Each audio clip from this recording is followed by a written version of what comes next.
Okay, so I'm the youngest of 4 siblings, and to be honest, like when we first entered here, I don't think anything was really done to keep us together, because we're taken and we're put in the receiving home, and like they had my brother off like in a different section because they separated like males from females. But then they separated my 2 older sisters from me because they were in a different age range than I was, so I couldn't really see them while I was inside. But then when we were put into receiving homes, my sisters and I were put in one receiving home, like foster home in one city, and then my brother in a different one. So when we left, I didn't even get a chance to say bye to my brother.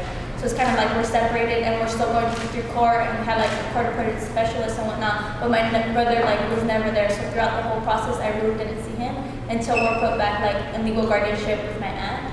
And so I don't feel like anything was really done at that point until like the very end. And I feel like I was only lucky enough to be reunited with them because we had a different social worker from when we started in the first place. Because when we were first with like our original social worker, I don't feel like she was doing much to try to like reunify us or to fight for us wanting to be together. Because like to me, family was the most important thing. Like I wanted to be with them and I wanted to put like in my aunt's placement, and I don't feel like they were doing that in the beginning.